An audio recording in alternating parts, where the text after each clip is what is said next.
राधा वल्लभ श्री हरिवंश। भौतिक सुख साधनों, संपत्ति और प्रतिष्ठा की इस अंतहीन खोज में अंततः केवल रिक्तता और अशांति ही हाथ लगती है। मन अक्सर उस परम विश्राम की तलाश में भटकता है जो बिना किसी कठोर तपस्या के सुलभ हो सके।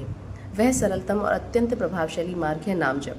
जब तक नाम से प्रीति नहीं होती तब तक श्री राधा से प्रीति असंभव है। जिस नित्य विहार और युगल स्वरूप के ध्यान में महान ऋषियों का मन भी सहजता से नहीं पहुंच पाता, वह स्वरूप केवल निरंतर नाम जप से स्वयं ही आपके मानस पटल पर अंकित होने लगता है। नाम जपते जपते रूप स्वतः ही प्रकट हो जाता है। महाराज जी बताते हैं कि एक भृंगी कीड़ा किसी अन्य जाति के कीड़े को लाकर मिट्टी के घर में रखता है और उसे निरंतर अपनी आवाज़ सुनाता है। उस शब्द के निरंतर श्रवण और मनन के प्रभाव से वह कीड़ा बिना अपना शरीर त्यागे स्वयं भृंगी बन जाता है।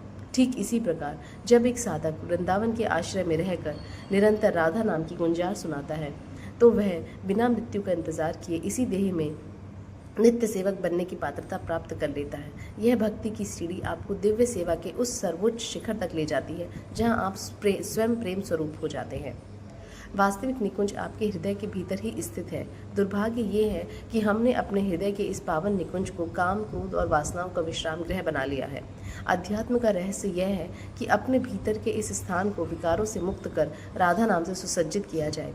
जब निरंतर नाम जप से आंतरिक शुद्धि होती है तो हृदय वह दिव्य निकुंज बन जाता है जहाँ श्री जी साक्षात निवास करती हैं। हृदय को काम का घर नहीं बल्कि नाम का मंदिर बनाना ही वास्तविक साधना है।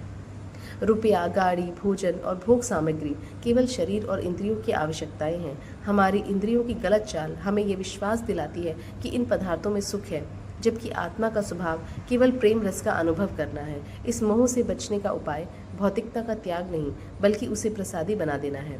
जब आप अपने धन और साधनों को श्री जी की सेवा मानकर उपयोग करते हैं तो वे बंधन नहीं बल्कि मुक्ति का मार्ग बन जाते हैं। जो लोग ये कहते हैं कि उनसे निरंतर नाम जप नहीं होता, उन्हें एक तकनीक अपनाने की आवश्यकता है।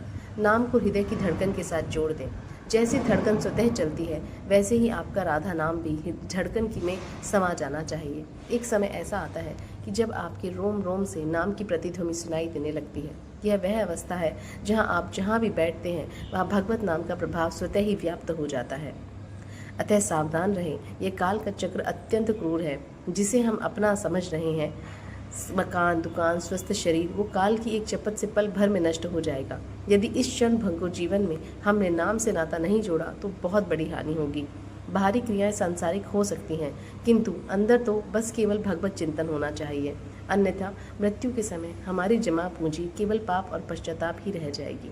अतः आज के दिन आप एक गंभीर चिंतन कीजिए कि क्या आप अपने हृदय की प्रत्येक धड़कन को राधा नाम के साथ जोड़ने के लिए तैयार हैं? क्या आप भी जीवन के उस परम सुख को प्राप्त करने के लिए तैयार हैं? राधा वल्लभ श्री हरिवंश।